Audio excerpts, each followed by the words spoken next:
ሰላም ጤና ይስጥልኝ የፕሮግራሜ ተከታታዮች ቤተሰባችን የቴሌቪዥን አገልግሎት ዛሬ ደግሞ ሰዓቱን ጠብቆ ወደ እናንተ መጥቷል።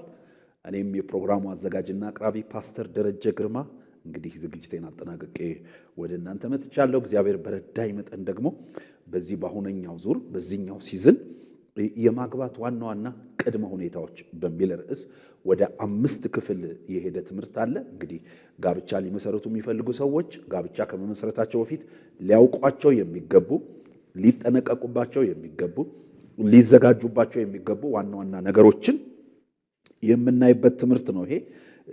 እንግዲህ በተለይ በባለፉት ተከታታይ ሳምንታት ወደ መጨረሻዎቹ 2 እና 3 ሳምንታት ስሜታዊ ቅድመ ዝግጅት ማድረግ ብለን ወይም ደግሞ ኢሞሽናል ሬዲነስ በሚል በተለይ ከኢሞሽናል ሬዲነስ አኳያ ያላገቡ ሰዎች ሊያደርጉ የሚገባቸው አስቀድመው ሊያደርጉ የሚገባቸው ለወደፊቱ ጋብቻ ውስጥ ከገቡ በኋላ የሚጠቅማቸው ቅድመ ዝግጅት ምንድነው ብለን የመጀመሪያው በዚህ ስር ትሁትና ገር መሆን ብለናል። እንደገና ሁለተኛው በዚህ ስር በጎ ሕሊና መያዝ ብለናል። ሶስተኛው በዚህ ስር ደግሞ ትዕግስተኝነት ብለናል። እንግዲህ አራተኛው ደግሞ በዚህ ስር ሰላማዊ መሆን ብለናል። ሰላማዊነት፣ የሰላም ሰው መሆን፣ ለሰላም መስራት። ምክንያቱም ጋብቻ ውስጥ ሰዎች ሲኖሩ ለሰላም ትኩረት ካልሰጡ፣ ሰላምን ካልተንከባከቡ፣ በሰላም ለመኖር ኮሚትድ ካልሆኑ፣ እንደው በሆነ ባልሆነ መንገድ እንደው በትንሹም በትልቁም ጉዳይ ከሰው ጋር በቀላሉ የሚጋጩ ከሆኑ ጋብቻው አስደሳች ሳይሆን አሳዛኝ ይሆንባቸዋል። እንግዲህ እግዚአብሔር የጋብቻ ሕይወትን ለሰው የሰጠው ለሰው ካለው ደስታ የተነሳ ነው። ካለው የደስታ ዕቅድ የተነሳ ነው። ካለው የሰላም ዕቅድ የተነሳ ነው። ሰው ለብቻው ከሚሆን ይልቅ ከሰው ጋር ቢሆን የበለጠ ደስታ የበለጠ ሰላም ያገኛል በሚል ነው። ስለዚህ ከዚህ አኳያ ውስጣዊ ሰላምን ማረጋገጥ ብዬ ባለፈው ነግሬያቸዋለሁ። እንደገናም አካባቢያዊ ሰላምን ማረጋገጥ። እንግዲህ ጋብቻ ውስጥ ስንኖር ከሰው ጋር ነው የምንኖረው። እንግዲህ ከሰው ጋር ነው የምንኖረው። ለምሳሌ አንድ ወንድ ጋብቻ ውስጥ ሲገባ ከአንዲት ሴት ጋር ነው የሚኖረው። አንዲትም ሴት ጋብቻ ውስጥ ስትገባ ከአንድ ወንድ ጋር ነው የምትኖረው። እሱ ብቻ አይደለም፣ ጋብቻውን ተከትሎ ልጆች ይመጣሉ። ስለዚህ ሌሎች ሰዎች አሉ ማለት ነው። አካባቢያችን ላይ ሰዎች አሉ ማለት ነው። እሱ ብቻ አይደለም፣ ጋብቻውን ተከትሎ የምንኖርበትን ሰፈር የምንኖርበትን አካባቢ ተከትሎ ጎረቤቶች አሉ። ከግራ ከቀኝ ከፊት ከኋላ ጎረቤቶች አሉ፣ ከተለያየ አካባቢ የመጡ ከኛ ጋር ያላደጉ ከኛ ጋር ያልኖሩ። ስለዚህ አካባቢያዊ ሰላምንም ከመጠበቅ አኳያ ትልቅ ጥንቃቄ ማድረግ ይገባል። እንግዲህ መጽሐፍ ቅዱስ ላይ 2 ቆሮንቶስ 13:11 ላይ ፍጹማን ሁኑ፣ ምክሬን ስሙ፣ በአንድ ልብ ሁኑ፣ በሰላም ኑሩ፣ የፍቅርና የሰላምም አምላክ ከእናንተ ጋር ይሆናል ይላል። ስለዚህ ከሰዎቹ ሁሉ ጋር በሰላም መኖርን መለማመድ ያስፈልጋል። የሚገርማችሁ ብዙ ጊዜ በጋብቻ ውስጥ የሚሳካላቸው ሰዎች ከሰዎች ሁሉ ጋር በሰላም ለመኖር ጥረት የሚያደርጉ ሰዎች ናቸው እንጂ ጸብ ያለሽ በዳቦ የሆኑ ሰዎች ጋብቻ ውስጥ ከገቡም በኋላ ጋብቻው ይፈርሳል። ወገኖች አንድ ነገር ልንገራችሁ፣ የሚፈርስ ጋብቻ ውስጥ ከምትገቡ ይልቅ ይቅርባችሁ። አለማግባት ኃጢአት አይደለም። አለማግባት ወንጀልም አይደለም። አለማግባት የእግዚአብሔርንም መንግስት አያሳጣም። ማግባት የበለጠ ይጠቅማል በሚል ነው እንጂ ከማህበራዊም ከኢኮኖሚያዊም ከስነ ልቦናውም አንጻር ከመንፈሳዊም አንጻር ማግባት የበለጠ ይጠቅማል በሚል ነው እንጂ ከተሳካ ነው የሚጠቅመው። ግን አለበለዛ ግን ካልተሳካ ማግባት ይጎዳል። ስለዚህ ካገባችሁ አይቀር ወገኖቼ፣ ጋብቻ ውስጥ ከኖራችሁ አይቀር አሁን ካላችሁ የተሻለ ደስታ፣ አሁን ካላችሁ የተሻለ ሰላም፣ አሁን ካላችሁ የተሻለ ፍቅር፣ አሁን ካላችሁ የተሻለ ከሰው መግባባት እና የመሳሰለው ሊኖራችሁ ይገባል። ለዚህ ደግሞ መለማመድ ይገባል።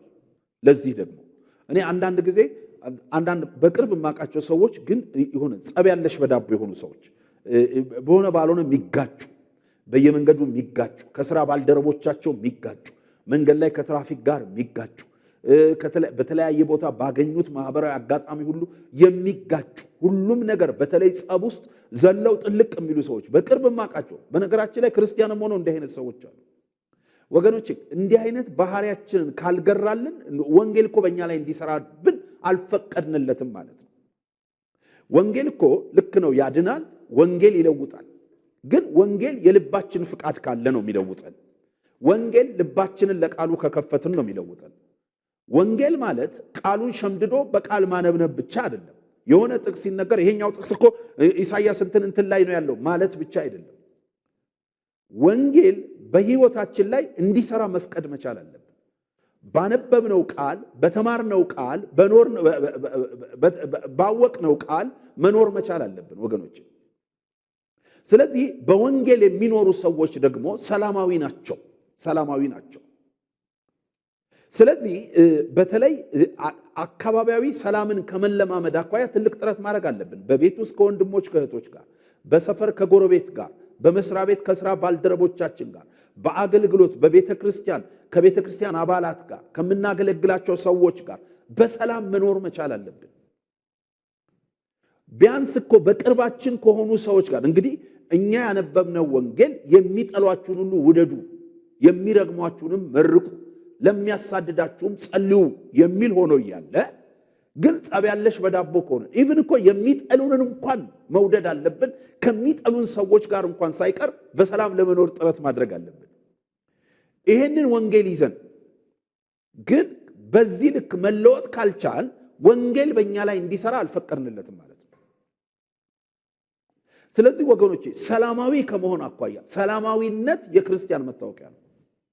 ሰላማዊነት ኢቭን እኮ የክርስቲያን ትልቁ መታወቂያ መረጋጋት በሌለበት አካባቢ ገብቶ መረጋጋት ማምጣት ነው። ሰላም በሌለበት አካባቢ ገብቶ ማስታረቅ ነው። በቃ የሚያስታርቁ ብፁዓን ናቸው ነው የሚለው ቃሉ።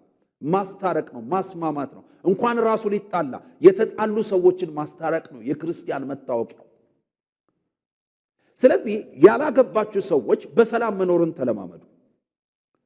አሁን ከግራም ከቀኝም በሆነ ሰበብ በዛ ሰበብ እንትና ፊቱን ለወጠብኝ፣ እንትና ፊቷን ለወጠችብኝ፣ እንትና ለኔ ጥሩ ልብ የለውም፣ እንትና ለኔ ጥሩ ልብ የላትም እያልን ምንጋጭ ከሆነ በእርግጠኝነት ነገ ጋብቻ ውስጥ ችግር ይገጥመናል።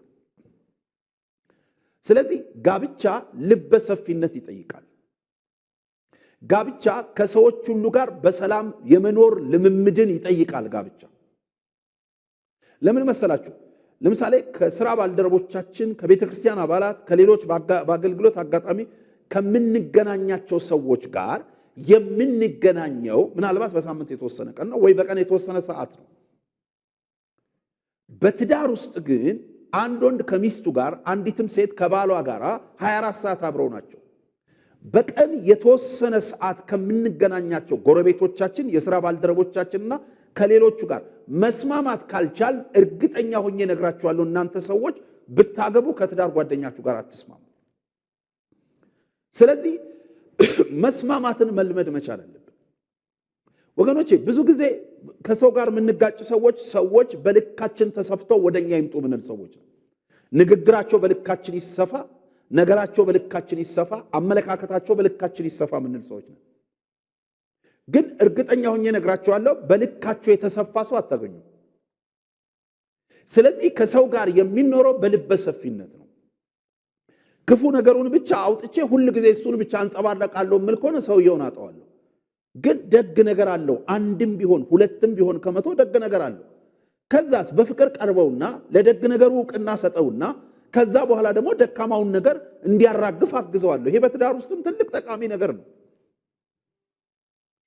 ዕብራውያን 12:14 ላይ ከሰው ሁሉ ጋር ሰላምን ተከታተሉ፣ ትቀደሱም ዘንድ ፈልጉ፣ ያለ እርሱ ጌታን ሊያይ የሚችል የለምና ይላል። ሰላምን ተከታተሉ። የሆነ ሰው ጎድቶኛል ምንለውን ነገር እየደጋገምን አናውራው። በቃ ሰላምን እንከታተል፣ ወደ ሰላም እንምጣ። እንደገና አንደኛ ተሰሎንቄ 5:13 ላይ እርስ በርሳችሁ በሰላም ሁኑ ይላል። በሰላም ሁኑ። መዝሙር 34:14 ላይ ከክፉ ሽሽ፣ መልካምንም አድርግ፣ ሰላምን እሻ ተከተላትም ይላል። በቃ ሰላምን እሻ፣ ሁሌ ሰላምን እንከተል። ጸብ የምንከተል ሰዎች አይጠቅምም። ጸበኝነት አይጠቅምም። ቂመኝነት አይጠቅምም። ነውጠኝነት አይጠቅምም። እንደገና መዝሙር 37:37 ላይ ቅንነትን ጠብቅ፣ ጽድቅንም እይ፣ ለሰላም ሰው ቅሬታ አለውና ይላል። እና ሰላማዊ መሆን ይሄ ወደፊት በሚመሰረተው ትዳር ውስጥ ይጠቅማል። ሰላማዊ መሆን አየህ፣ ምናልባት ወደፊት ጋብቻ ውስጥ ስትገቢ ምናልባት እኮ ጸብጸብ የሚለው ባል ምናልባት መቼም ሰው ከማግባት በፊት ብዙ ባህሪውን ይደብቃል። ከዚህ በፊት ደጋግሜ እንዳልኳችሁ ዋናው ኦሪጂናል ባህሪው የሚታየው ሰው አብረን አንድ ቤት ከኖርን በኋላ። ለዚህ ነው ደጋግሜ ነግሬያቸዋለሁ። አጥኚዎች እንደሚሉት በእጮኝነት መጠናናት ጊዜ እጮኛሞች ባህሪ ለባህሪ የሚተዋወቁት ከአጠቃላዩ ባህሪ የሚተዋወቁት 25% ብቻ ነው ይላሉ። 75% ቤት ከገቡ በኋላ ነው የሚተዋወቁት። ስለዚህ ምናልባት የተለየ ባህሪ እንኳን ቢያመጣ የምታገቢው ሰው ጸብጸብ ቢለው ነገረኛ ቢሆን የሰላም ሰው ባይሆን አንቺ የሰላም ሰው ከሆንሽ ትለውጪዋለሽ። ለምን? መልካም ሐሳብ ብዙ ጊዜ ያሸንፋል። ብዙ ጊዜ ክፉ ሐሳቦች በመልካም ሐሳብ ይሸነፋሉ። ሁለታችሁም እንግዲህ ይህን ሳታውቁ ገብታችሁ ጸበኛ ነውጠኛ ብትሆኑ ቤቱ ይፈርሳል። ስለዚህ ሰላማዊነትን መለማመድ ይገባል። ሮሜ 12 ከ17 እስከ 21 እንዲህ ይላል፣ ለማንም ሰው ስለ ክፉ ፈንታ ክፉን አትመልሱ፣ በሰው ሁሉ ፊት መልካም የሆነውን አስቡ። ቢቻላችሁስ በእናንተ በኩል ከሰው ሁሉ ጋር በሰላም ኑሩ። የተደዋደዳችሁ ሆይ ራሳችሁ አትበቀሉ፣ ለቁጣው ፈንታ ስጡ እንጂ በቀል የኔ ነው፣ እኔ ብድራትን እመልሳለሁ ይላል ጌታ ተብሎ ተጽፏል። ጠላት ግን ቢራብ አብላው፣ ቢጠባ አጠጣው። ይህን በማድረግህ በራሱ ላይ የእሳት ፍም ትከምራለህ። ክፉን በመልካም አሸንፉ እንጂ በክፉ አትሸነፉ ይላል። ስለዚህ ወገኖቼ ሰላማዊ መሆን ይጠቅማል። ሰላማዊ መሆን ይጠቅማል። አያችሁ ሰው የሚያገባው የሚገርማችሁ ነገር ለማረፍ ነው። ለማረፍ ነው። ብዙ ያላገቡ ሰዎች ወይም እጮኛሞች ለምክር እኔ ጋር ሲመጡ ከጋብቻው ምንድን ነው የምትጠብቁት ስላቸው እረፍት፣ ሰላም ይሏቸዋል። ሰላም ልክ ነው። ሰው ደግሞ የመጨረሻ ሰላም የሚያገኝበት ቦታ ቤቱ ነው። ዓለም እንደምታዩት ነው። ሰላም አትሰጣችሁ። በየቀኑ መልኳን ትለዋውጣለች። የሆነ ነገር ጨበጥኩ ስትል ያ ያመልጣል። አየ የሆነ ነገር አገኘው ስትል እንደገና ያመልጣል። እሱ ሰላም የለውም። ፖለቲካውን ብታስቡት ፖለቲካው ሰላም አይሰጣችሁም። ልብ አድርጉ። ኑሮውን ብታስቡት የኑሮ ውድነቱ ሰላም አይሰጣችሁም። አያችሁ። ጤናውን ብታስቡት ዓለም ጠቅላላ በብዙ ወረርሽኞች ተወራለች። እሱም ሰላም አይሰጣችሁም። በዓለም ዙሪያ ያሉ ስጋቶችን ጎግል አድርጋችሁ ብታዩ በ2030 በ2050 ዓለም ይሄ ያሰጋታል፣ ይሄ ያሰጋታል፣ ይሄ ያሰጋታል ይላል። እሱም ሰላም የለውም። ሰው የመጨረሻ ሰላም ሊያገኝ የሚገባው ቤት ውስጥ ነው። አለበለዚያ ግን ከውጭም ሰላም ከሌለው ቤት ውስጥም ሰላም ከሌለው የት ይሄዳል ይሄ ሰውዬ? የት ነው የሚገባው? ከውጭ ደክሞት ሲገባ ቤት ውስጥ ሰላም ካላገኘ፣ ከውጭ ካለቃው ጋር ተጋጭቶ ሲገባ ቤት ውስጥ ሰላም ካላገኘ፣ ነግዶ ሳያተርፍ ከስሮ ሲመጣ ቤቱ ሰላም ካላገኘ፣ ከውጭ በሆነ ነገር ወረርሽኝ ታሞ ቤቱ ሰላም ካላገኘ የት ነው የሚገባው ይሄ ሰውዬ? ስለዚህ ሰላማዊነትን መለማመድ ይገባል። ይኸውላችሁ እኔ ያላገባችሁ ሴቶችም ወንዶችም ልምከራችሁ። ያላገባችሁ ሴቶች ልምከራችሁ፣ ወደፊት ለሚያገባሽ ባልሽ ከሁሉም በላይ ሰላምን ልትሰጪው ተዘጋጂ። አንተም ለምታገባት ሚስት ከሁሉም በላይ ሰላምን ልትሰጣት ተዘጋጅ። ይገርማቸዋል። አሁን እኮ በጋብቻ ውስጥ እኮ ብዙዎች እኮ የሚጋጩት አንዳንዴ ቤት ውስጥ ከመፍረስ የሚደርሰው አንዳንዶች ስናዳምጣቸው ከፍተኛ የሆነ ምሬት የሚያወሩት ባሌ ሰላም አልሰጥ አለኝ፣ ሚስቴ ሰላም አልሰጥ አለችኝ ነው እኮ የሚሉት ብዙ ሰዎች። አንዳንድ ባል የሰላም ቫልዩ ስለማይገባው ለሚስቱ ብዙ ገንዘብ ይሰጣል፣ ብዙ ወርቅ ያቀርባል፣ ሚስቱ ግዛ ያለችውን አይነት መኪና ይገዛል፣ ሰላም ግን አይሰጣትም። ገብቷችኋል? ገንዘብ፣ ወርቅ፣ ማቴሪያል፣ ቁሳዊ ነገር ሰላምን አይተካም። ከዚህ ሁሉ ይልቅ ሰላማዊ ንግግር ቢናገራት፣ ሰላማዊ ፊት ቢያሳያት አይገርምም? ከዚህ ሁሉ ይልቅ ሰላማዊ ፈገግታ ቢያሳያት፣ ለሷ ያለውን አሳቢነት በሰላም ቢገልጥላት ይሻላል። ያ አንዳንድ ሚስቶችም ጋር እኮ ስንመጣ የሚጣፍጥ ምግብ ይሰሩለታል፣ ይንከባከቡታል፣ እንደፈለገ ይሆኑለታል፣ ግን ሰላም አይሰጡትም፣ ግን ይጨቃጨቁታል። ግን እኮ ሰውየው ያገባው ምግብ አጥቶ አይደለም። አንድ ነገር ማወቅ ያለባችሁ ነገር ስታገቡ ልታገቡ የምትፈልጉበት የመጨረሻ አልቲሜት ጎሉ ሰላማዊ ኑሮ መኖር ይሁን። ከዛ ውጪ ትክክለኛ መነሻ አይደለም።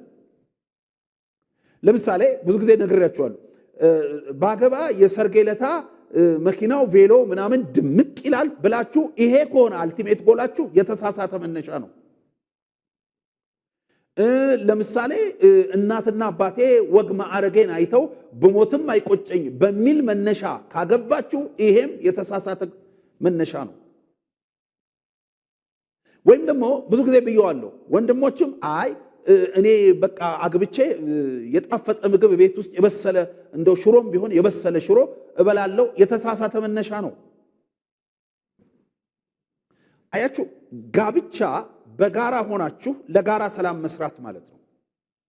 ለምን? ቅድም እንዳልኳችሁ ሰላም የሚያሳጡ ነገሮች ከበውናል በውጭ። ደጋግሜ ነግራችኋለሁ፣ በፖለቲካው፣ በኑሮ ውድነቱ፣ በመሳሰሉት። ስለዚህ እየተመካከራችሁ እየተጋገዛችሁ በሰላም አብራችሁ ይሄንን ጊዜ ተያይዛችሁ እንድታልፉ። ለዚህ እኮ ነው አባቶችና እናቶች እንደ ተረትም እንደ አባባልም ሲሉ ከአንድ ብርቱ ሁለት መድኃኒቱ የሚሉት። ከአንድ ብርቱ ሁለት መድኃኒት እኮ ማለት ስንመካከር አንዳችን የአንዳችንን ክፍተት እየዘጋን አንዳችንን እያገዝን በሰላም ስለምንኖር ነው። ስለዚህ ሰላማዊ ኑሮን መለማመድ ያስፈልጋል። ይሄ በሆነ ባልሆነው ከተለያዩ ሰዎች ጋር የምትጋጩ እናንተ ሰላምን ተለማመዱት። አለበለዛ ሰው ይፈራችኋል። አይደለም እኮ ሰላማዊ ያልሆነ ነገር እኮ ተናግራችሁ ብዙ ጊዜ እኮ ሰዎች ፊቷ ያስፈራል የሚሉ ሰዎች አሉ። ፊቱ ያስፈራል። እንትና ጠይቆኝ ነበር እምቢ አልኩት ይላሉ። እንትና እኮ እኔ እኮ አውቀዋለሁ ጥሩ ወንድም ነበር፣ ፍቅር አልመጣም ወደ ውስጥ ሲል ፊቱ ያስፈራል። ፊቱ የሰላም ሰው አይመስልም። አንዳንድ ሰው ውስጡ ሰላም አለ፣ ፊቱ ግን የሰላም ሰው አይመስልም። አያችሁ፣ አንዳንድ እህቶችም ውስጣቸው ጀኒውን የሆነ ነገር አለ፣ ፊታቸው ግን የሰላም ሰው አይመስልም። ንግግራቸው የሰላም ሰው አይመስሉም። ስለዚህ ይህንን መለማመድ አለብን። የሰላም ሰው መሆን አንደኛ ሰው እንዳይፈራን ያደርጋል። አይሽ ሰላማዊ ስትሆኝ በቤተ ክርስቲያን ውስጥ ምንም ጸበኛ ከሌለሽ ወይም በቤተ ክርስቲያን ውስጥ ብዙ ጊዜ በግጭት የማታስቸግሪ ከሆነ በአኩራፊነት፣ ሰው በመገላመጥ፣ በነውጠኝነት፣ በጸበኝነት የማታስቸግሪ ከሆነ ወደ አንቺ ሊቀርብ የሚፈልግ ሰው መቅረብ አይቸገርም፣ አይፈራም። አለበለዛ ግን በነውጠኝነት፣ በአኩራፊነት፣ በጸበኝነት እየተመላለሽ ሰውየው ሌላ ነውጠኛ አይጨምርም ካላበደ በቀር። ለምን? ነውጠኛ መስሪያ ቤቱ ላይ አለለት፣ ነውጠኛ ፖለቲካ ውስጥ አለለት፣ ነውጠኛ ቢዝነሱ ቦታ አለለት። ስለዚህ ከነውጠኝነት ነፃ ከሆነ ሰው ጋር ከውጪ ነውጥ ተፈጥሮበት አልረጋጋ ብሎ ዲስተርብ ሆኖ የመጣውን ማንነቱን እቤት የሚያሳርፍባትን ሚስት ነው የሚፈልገው እንጂ እቤት ቁጭ ብላ ነገር ታጥቃ እሳት ለብሳ እሳት ጎርሳ የምትጠብቀው አይደለም የሚፈልገው። ስለዚህ ያላገባችሁ ሰዎች ሰላማዊነትን ተለማመዱ። ለሰላም ሰው ቅሬታ አለው። የሰላማዊ ሰው ግቡ ጥሩ ነው። ሰላማዊ ሰው እግዚአብሔር ያየዋል፣ እግዚአብሔር ይደግፈዋል፣ እግዚአብሔር ይረዳዋል፣ እግዚአብሔር መንገዱን ያሳካለታል። ስለዚህ ይሄን ልምምድ መለማመድ ይገባል። ሰው ሰላም ይፈልጋል። ሰው የሰላም ንግግር ይፈልጋል። ምናልባት እኔ ወጣቶች ላይ አተኮርኩኝ እንጂ በትዳር ውስጥ ያላችሁም ሰዎች ብትኖሩ ከሁሉ በላይ ሰላማችሁን ተንከባከቡ። ከቤታችሁ በላይ የቤታችሁን ግድግዳ ከምታሳምሩት በላይ በየዓመቱ የቤታችሁን ቀለም፣ የቤታችሁን ኢንቴሪየር ዲዛይን ከምትለዋውጡት በላይ የቤታችሁን ዕቃ መኪናችሁን ከምትለዋውጡት በላይ ይሄንን መንከባከብ ጥሩ ነው። ቤትን መንከባከብ ጥሩ ነው። ንብረትን መንከባከብ ጥሩ ነው። ፋሽን ልብስን መከተል ጥሩ ሊሆን ይችላል። ከዚህ በላይ ግን ሰላማችሁን ተንከባከቡ። ሚስቶች ልንገራችሁ፣ ውበትን መንከባከብ ጥሩ ነው። ውበትን ለመንከባከብ ብዙ ሰዓት መፍጀቱ ጥሩ ሊሆን ይችላል ጊዜ ካለ። ግን ደግሞ ከዚህ በላይ ሰላምን ለመንከባከብ ጥረት ማድረግ ይገባል።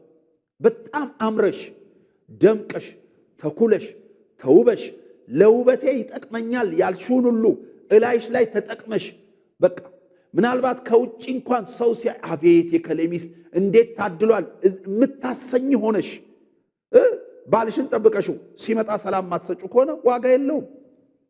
በጣም በሚያማምሩ ምግቦች፣ በሚጣፍጡ ምግቦች፣ እጅም በሚያስቆረጥሙ ምግቦች ገበታውን ሞልተሹ ሲመጣ ግን ሰላም ማትሰጩ ከሆነ ዋጋ የለውም። ሰላም ነው ዋናው በጋብቻ ውስጥ።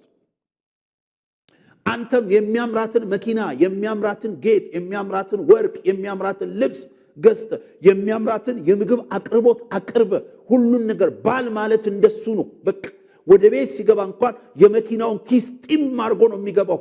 አቤት እሱን ያገባች ታደለች ተብለ ከውጪ በማያውቁ ዘንድ እንደዛ ተብለ ቤት ስትገባ ግን በውሃ ቀጠነ የምትጋጭ ከሆነ ሰላሟን የምትነሳት ከሆነ በእውነት ፌል ያደረክ ባል ነህ አንተ። ከዚህ ይልቅ ምንም ነገር ሳታሟላላት ሽሮ እየበላችሁ ሰላም ቢኖር ይሻላል። ቆሎ እየቆረጠማችሁ ሰላም መኖር ይሻላል። ስለዚህ በሰላም ኑሩ፣ በሰላም ኑሩ። ሰላማችሁን ጠብቁ። የቤታችሁን ሰላም ጠብቁ። የአካባቢያችሁን ሰላም ጠብቁ። ጸብን ከመካከላችሁ አርቁ። ተነጋገሩ፣ ተወያዩ፣ ተስማሙ። በቃ በጠረጴዛ ዙሪያ ተወያዩ። መቼም እኛ ብዙ ጊዜ ስናስተምር የጋብቻ አስተማሪዎች የጥንዶች ወይም የባልና ሚስት ጠረጴዛ ዙሪያ መኝታ ነው እንላለን።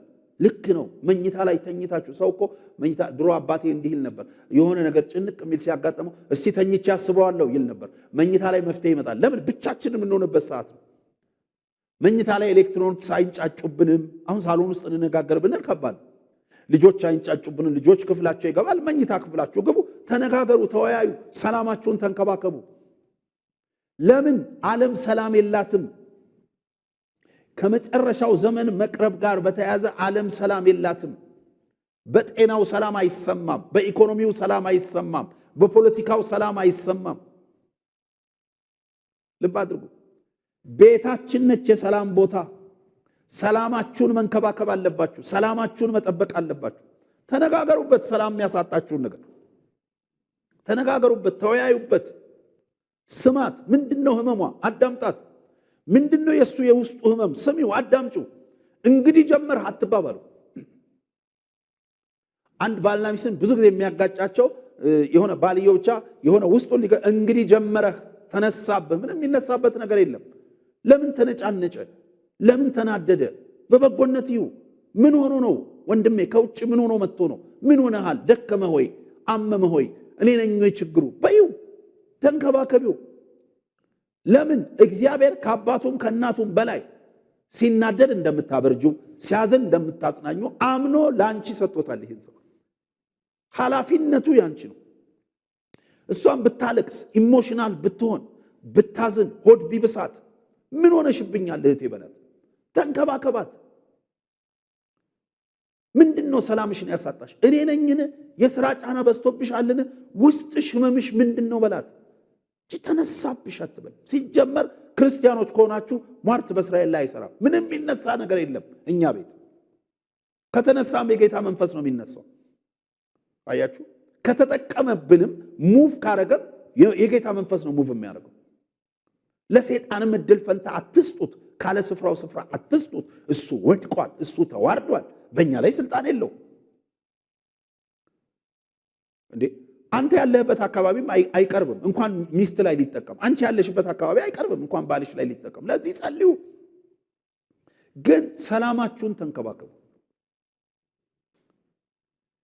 ለምን? አይደለም ከትዳር ጓደኛ ጋር እኮ የእግዚአብሔር ቃል ዕብራውያን 12:14 እንደሚለው ከሰው ሁሉ ጋር ሰላምን ተከታተሉ፣ ትቀደሱም ዘንድ ፈልጉ፣ ያለ እርሱ ጌታን ሊያይ የሚችል የለምና።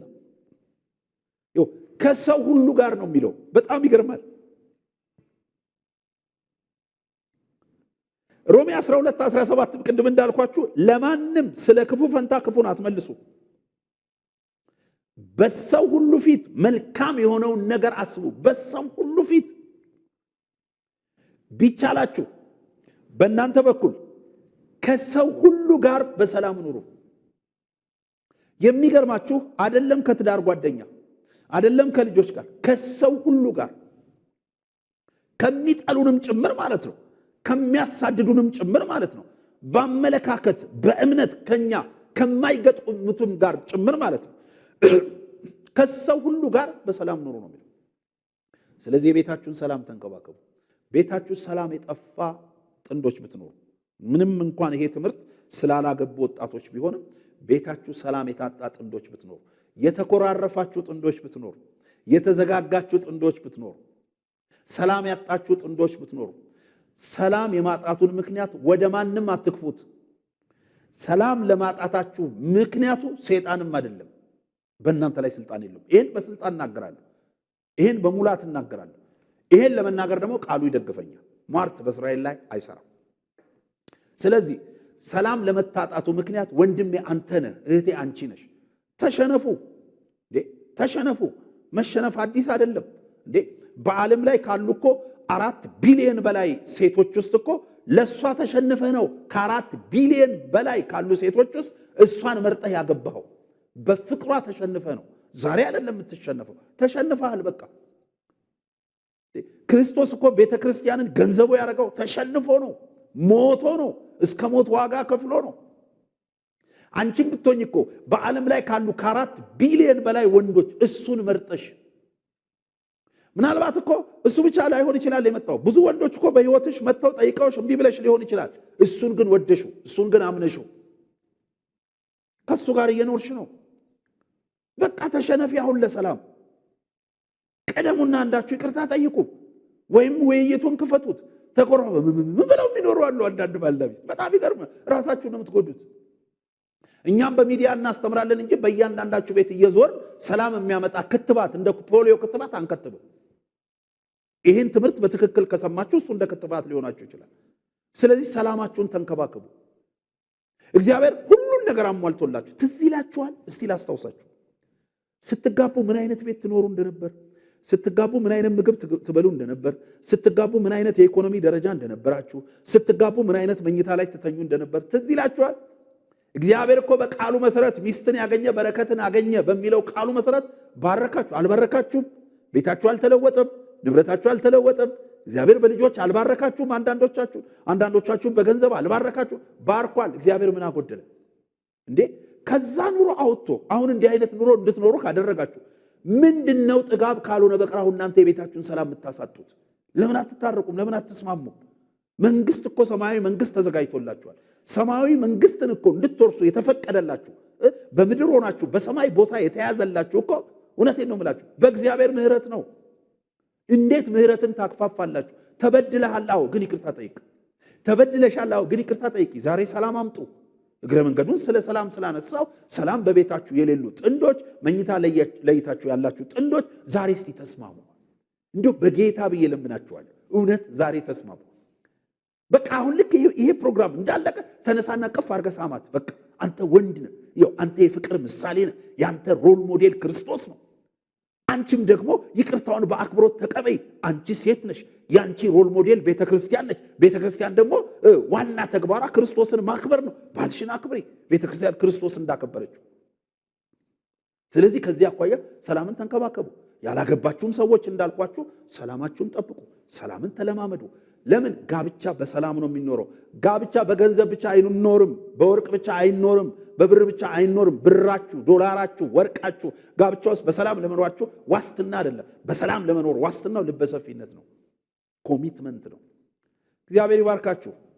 በቀጣይ ክፍል እንቀጥላለን። ትምህርቱ አላለቀም። እስከዛው ተወያዩበት፣ ተነጋገሩበት። ባልኳችሁ መሰረት ደግሞ ሰላም በቤታችሁ የሌለ ሰላም ሁኑ። ያላገባችሁ እንደ የተጣላችሁ ሰው ካለ ታረቁ፣ በሰላም ተመላለሱ። ያኔ እግዚአብሔር ቀጥሎ ያለውን የእናንተን ስራ ይሰራላችኋል።